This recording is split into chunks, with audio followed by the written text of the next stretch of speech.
convidado para conversar com vocês, eu trouxe um texto escrito, mas resolvi nesse momento, diante da expressividade desta plenária, oferecer esse texto escrito ao Antônio e aos comandantes do evento e conversar com vocês com o coração, de uma forma besta, sem um texto que dirija o que pretendo dizer a vocês. Nós estamos vivendo um momento muito difícil no mundo. É a volta do liberalismo econômico.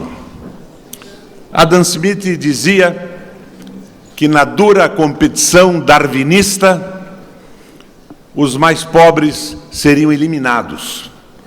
E ele se referia aos operários que não teriam força para lutar contra o capital. Mas daí o mundo mudou. Na última guerra, o nazismo foi derrotado. E com a derrota do nazismo surgiu o Estado Social.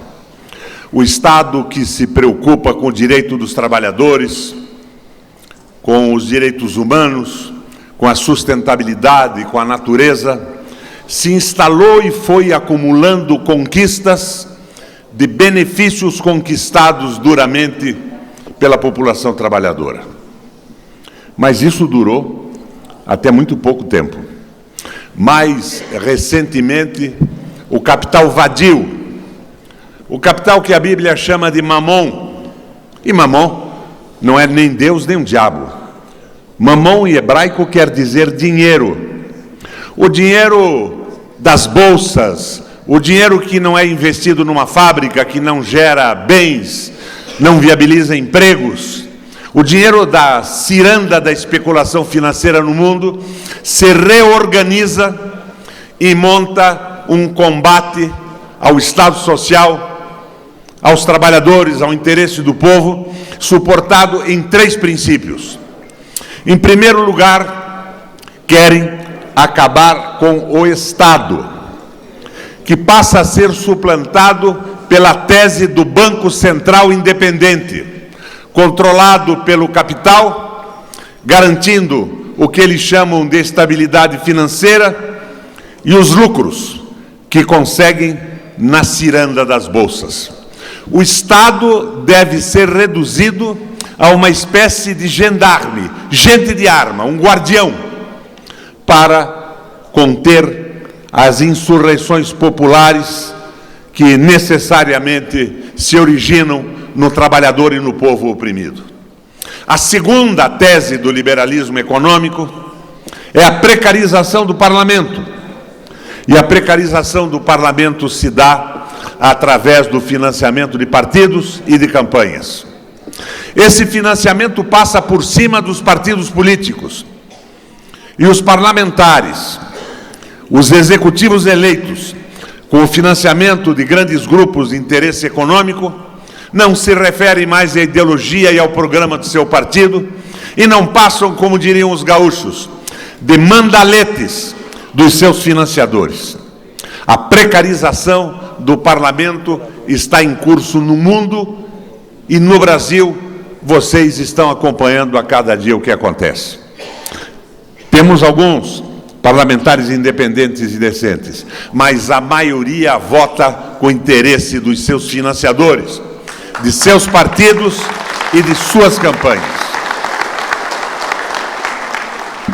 O combate se completa com o ataque às garantias trabalhistas.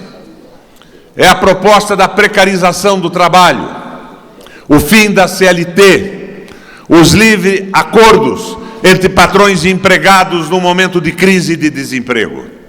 E essa precarização do trabalho paira, sem a menor sombra de dúvida, sobre o Congresso Nacional. Diante deste quadro, o movimento dos trabalhadores tem que se posicionar. É evidente que no Brasil, os trabalhadores organizados conseguem alguma resistência do ponto de vista corporativo e salarial. E eu citaria com destaque para esta ideia os trabalhadores metalúrgicos do ABC em São Paulo. Mas o povo brasileiro, o conjunto dos trabalhadores que não tem sindicatos fortes, está completamente desamparado.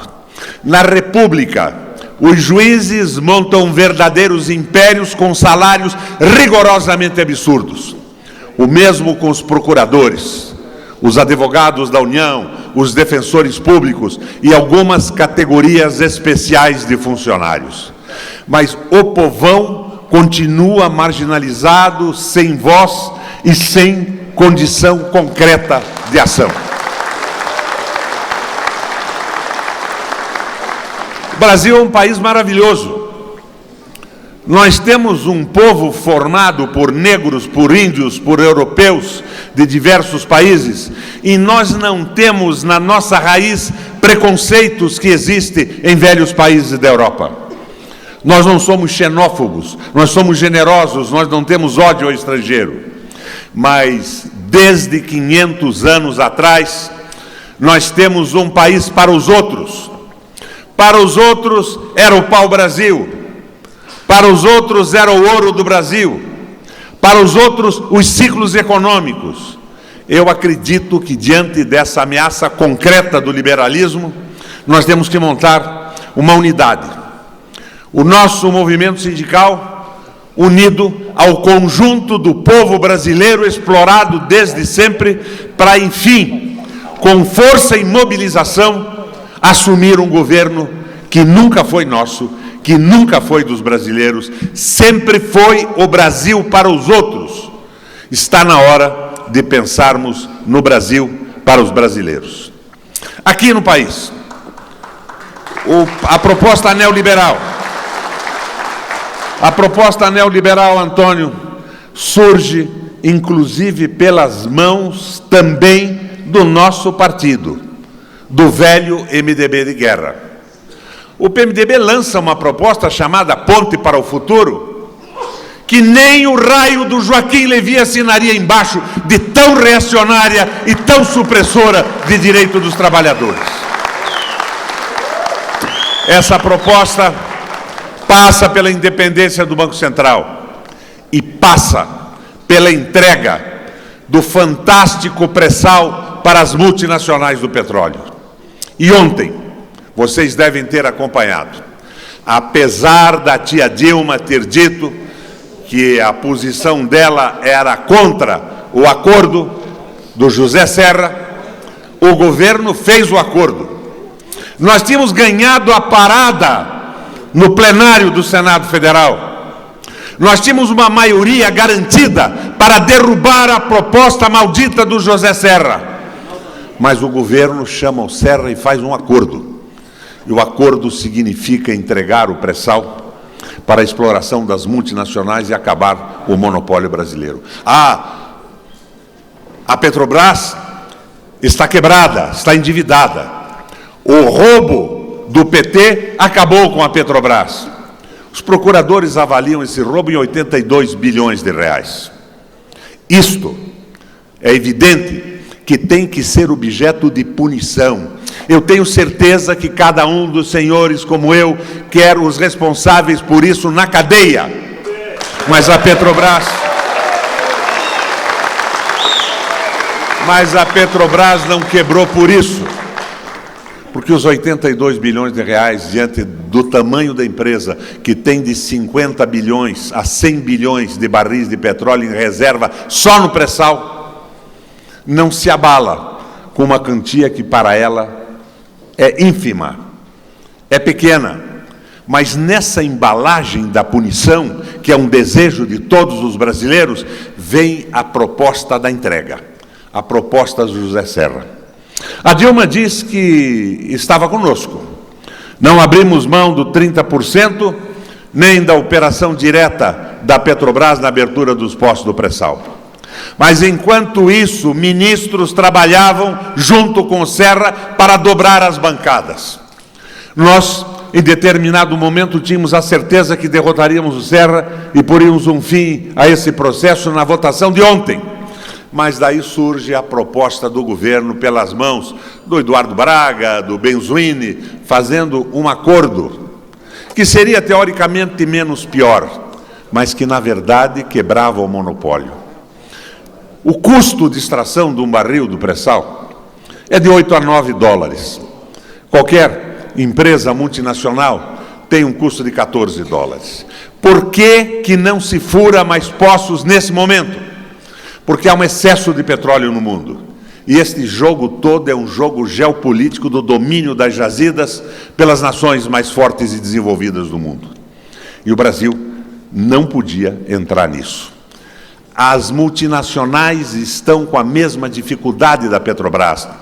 E essa dificuldade, a verdadeira, se origina numa jogada geopolítica dos Estados Unidos para quebrar as petroleiras da Rússia, da Venezuela, as petroleiras que concorrem e que têm um controle enorme de jazidas. Para vocês saberem, 90% das reservas do mundo estão em mãos de estatais. E 65% a 70% do petróleo extraído e processado é feito pela mão das estatais. Países sérios não abrem mão do petróleo. Os Estados Unidos proíbe a exportação do petróleo extraído em seu solo. Mas ele, para quebrar a Rússia, o Iraque, o Irã, para dificultar a vida da Venezuela, começou a extrair petróleo através do shale gas, que é um gás que se consegue injetando água e detergentes no subsolo e liberando aquele gás acumulado. Não é de xisto. O xisto é uma pedra consolidada e só origina o óleo quando cozido em alto forno. O gás sai com facilidade através da injeção de água e detergentes. Mas isso com um compromisso enorme do subsolo, da poluição dos lençóis freáticos. Mas era um jogo geopolítico. Jogamos o preço para baixo e conquistamos as reservas do mundo, quebrando os possíveis concorrentes. E evitamos o crescimento dos BRICS, Brasil, Índia e Rússia. Essa operação levou a uma queda brutal do petróleo. E a nossa Petrobras tinha investido, pensando na proposta do governo, de destinar recursos substanciais para a educação e para a saúde. Ela investiu na frente e se endividou em dólar. O dólar passa a ser valorizado em relação ao real. E o petróleo cai de 140 para 30, 28 dólares o barril. Aí está o problema: endividamento em dólar e a queda da matéria-prima, do produto, da operação da nossa Petrobras. Todas as petroleiras do mundo estão em dificuldade. Eu estive outro dia, a convite de parlamentares e movimentos sociais da Colômbia, fazendo uma palestra de mediação para a pacificação da Colômbia oficial com as Farc. E lá eu tive, Antônio, a notícia da venda da Pacific Oil, uma empresa canadense que opera na Colômbia e que era a maior empresa em funcionamento naquele país. O deságio da venda da Pacific, que não tem os ladrões que eu quero ver na cadeia, e vocês também, como aqui na Petrobras, foi de 88%. Então, minha gente, nós estamos vendo uma jogada geopolítica, uma ameaça absoluta do domínio das nossas reservas de petróleo pelos brasileiros e a sua entrega para outras empresas. O pretexto é o seguinte: nós precisamos retomar as obras da Petrobras, os investimentos, para que possamos sustar esse movimento brutal de desemprego. Não é verdade que isso seja possível desta forma, porque nenhuma petroleira está furando no mundo em função do excesso de petróleo no mercado nesse momento.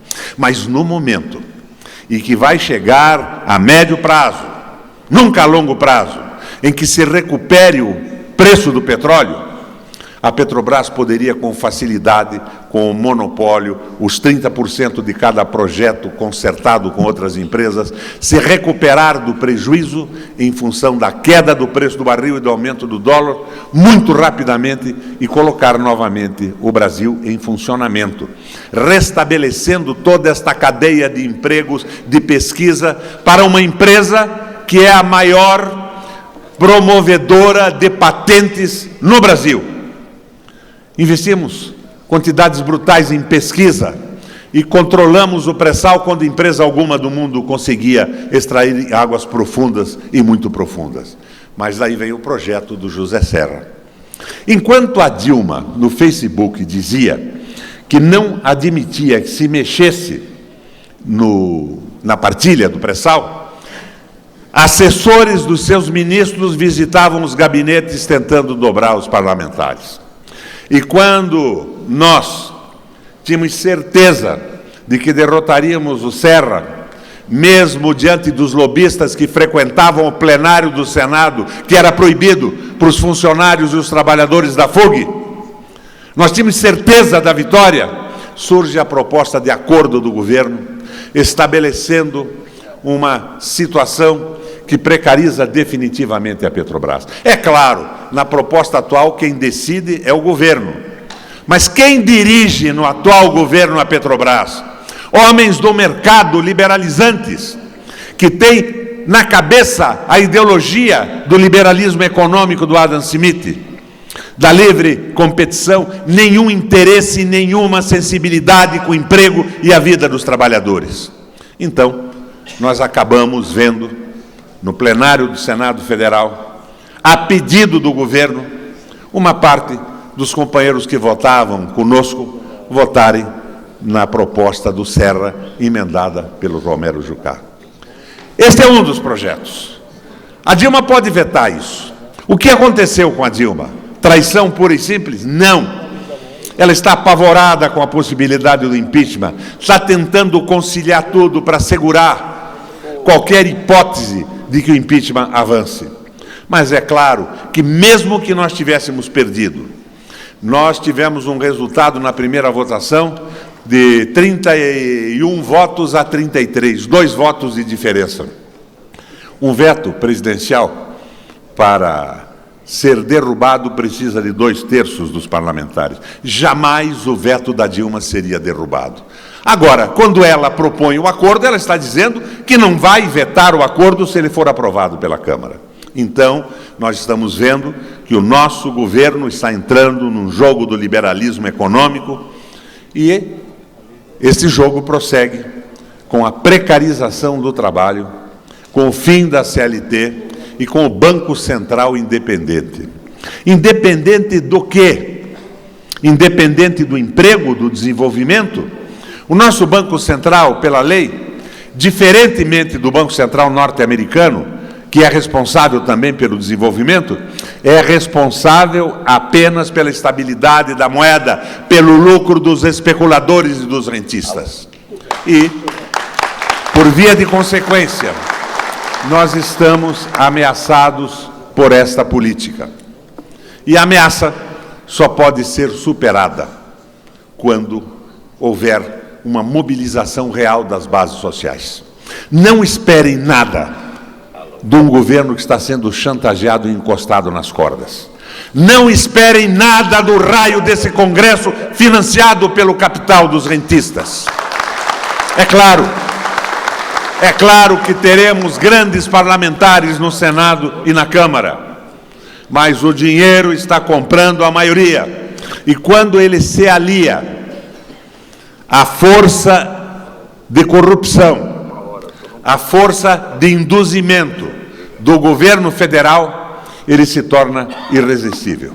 Antônio, eu estou propondo, no documento que vou entregar a você, não emendas, eu estou propondo uma revolução. Mas não é uma revolução armada, é uma revolução que inverta as relações sociais do Brasil. A aliança entre os verdadeiros sindicalistas e o povo não sindicalizado, com a defesa de um projeto nacional, que não poderia ser jamais o projeto que o PMDB jogou na televisão, ontem ou antes de ontem, a tal Ponte para o Futuro, que é um projeto neoliberal pior do que o do Joaquim Levy. É um projeto que propõe o arrombamento da Previdência Social. Vejam vocês se tem cabimento a reforma da Previdência num país que, junto com a Estônia, lá no leste europeu, É o único do mundo que não cobra imposto de renda de dividendos de ações. O Brasil e a Estônia não cobram os fantásticos lucros dos acionários, mas cobram o imposto de quem ganha acima de R$ 2.700. É uma brutalidade. Antônio, é claro que a nossa legislação da Previdência tem alguns absurdos. Outro dia eu vi num programa de televisão o gordo do Delfim Neto demonstrando uma situação. Dizia ele: eu sou professor da USP em São Paulo.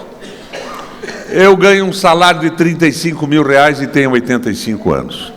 Se eu casar amanhã, numa negociação, com uma menina de 22 anos, e eu não ultrapassar os 86, 87, essa menina vai receber da Previdência Brasileira, sustentada pelos trabalhadores contribuintes, pelos centenas de milhares, milhões, o meu salário inteiro por mais 30, 35, 40 anos, enquanto ela viveu, mais do que isso.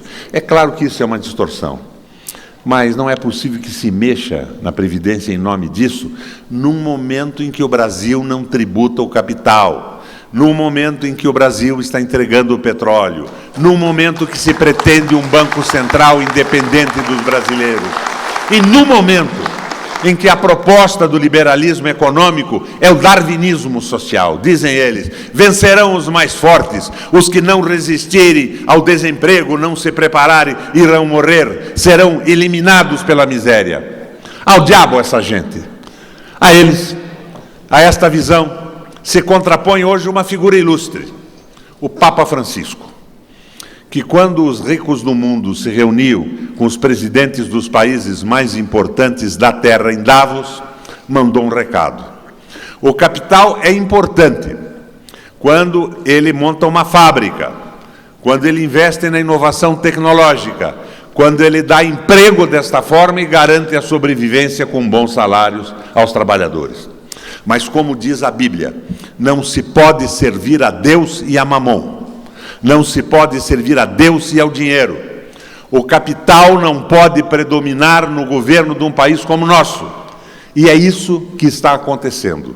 E a reação que nós precisamos tem que vir dos sindicatos do povo nas ruas, porque, eu insisto, não esperem nada do Congresso Nacional. Não esperem nada de um governo acuado, encostado nas cordas, com pavor do impeachment, que, aliás, é absolutamente ilegal. Eu sou um crítico, como estão vendo, da política econômica da tia Dilma. Mas essa história de impeachment para substituir a Dilma por governantes, do ponto de vista do trabalho e de um projeto nacional no Brasil, muito piores do que ela, é inaceitável. Nós temos que ir para a rua contra a política econômica. Nós temos que resistir contra a entrega do pré-sal, que não vai dar emprego a ninguém no momento de recuperação do petróleo no mundo, porque vão comprar os produtos fora, navios de transporte feitos fora do Brasil, toda uma tecnologia e insumos, não dando emprego aqui dentro. Os próprios técnicos virão das matrizes das empresas. Nós temos que resistir a tudo isso. Nós temos que resistir ao raio da política econômica desse governo, que não foi, Antônio, a promessa de política que me fez ir com você no Paraná, às ruas, pedindo voto contra o Aécio, contra a eliminação dos direitos dos trabalhistas, dos trabalhadores. Esta guerra tem que ser deflagrada a partir de agora. Por isso eu deixo de lado uma proposta mais sofisticada, propondo planejamento público centralizado e impositivo para o setor público e indicativo para o setor privado. Criação de um sistema bancário público como instrumento de execução do planejamento impositivo e indicativo. Criação de um sistema de empresas públicas estratégicas com capacidade de execução do planejamento básico e capacidade de incitar e puxar as empresas privadas. Política fiscal, monetária, anticíclica, pela qual a dívida pública seja efetivamente um dispositivo de desenvolvimento.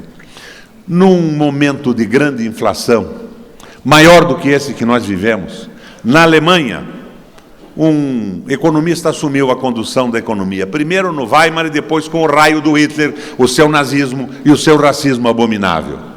Mas, naquele momento, Horace Wrigley e Hjalmar Sachs acabou com o processo inflacionário numa semana, emitindo MOPs, títulos garantidos pelo governo, que transformaram a dívida da Alemanha em investimento. Primeiro nas autobahns, nas extraordinárias rodovias com várias pistas, depois na criação de fábricas. Tudo isso desvirtuado pelo Hitler com a indústria armamentista que ele acabou investindo. Mas não há dúvida alguma que esse Horace, que era um liberal, quando assumiu o controle da economia alemã, se transformou num alemão. Mandou o liberalismo às favas, resolveu o problema da inflação e do emprego. Minha gente, há 1000 maneiras muito fáceis do Brasil sair desse jogo. Mas não será com o governo e com o Congresso, muito menos com o judiciário extremamente voltado ao privilegiamento dos conservadores. E com um veso, uma insistência incrível de intervir em greves e botar trabalhadores que reivindicam seus direitos na cadeia. Política fiscal e monetária anticíclica, pela qual a dívida pública seja efetivamente um dispositivo de desenvolvimento. Baixa o juro da Selic e dá para investimentos produtivos uma taxa interna de retorno razoável. Você faz com que os investidores invistam no crescimento do Brasil. Não investiriam, o capital foge do Brasil. Vocês sabem quanto é o juro norte-americano agora? O mais antigo é de menos 1% do capital investido. E o atual foi fixado pelo Banco Central norte-americano em 0,25% e 1%. O Brasil está pagando 14% e lançando debêntures de 20% e 25%. Portanto, viriam investir aqui com uma taxa interna de retorno razoável, porque não tem outra opção de investimento no mundo. Atuação no câmbio para assegurar taxa ligeiramente favorável a exportações, por exemplo, com a China. E articulação desses itens com metas de aumento de renda per capita, redução da desigualdade mediante políticas sociais específicas e o estabelecimento de imposto de renda progressivo em cima dos que ganham muito. O estabelecimento de imposto de renda em cima de lucros de ação. O sujeito ganha R$1 bilhão como lucro acionário e não paga um tostão de imposto, e um trabalhador com R$2.700 por mês é tributado. É uma loucura completa, e sobre essa loucura não falam os jornais, não cita a televisão, porque todos estão a serviço de um raio de sistema de livre comércio, de liberalismo econômico darwiniano.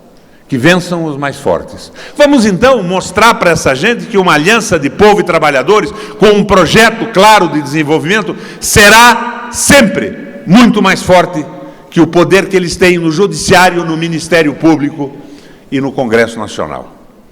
Minha gente, eram os recados que eu queria trazer a vocês. Revolução.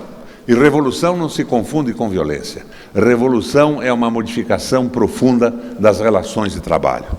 Um projeto bem elaborado, um projeto que possa ser implantado, que não seja, como eu gostaria no fundo da minha alma, na minha utopia juvenil, de um Estado mais voltado para a igualdade, para a justiça e para o socialismo.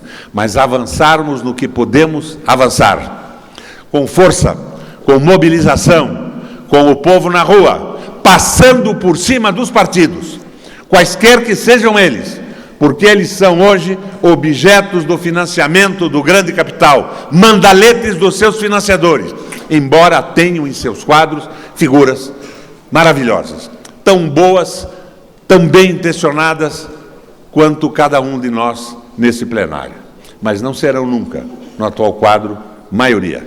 Minha gente, mobilização é o que eu recomendo. Consciência política, consciência nacional.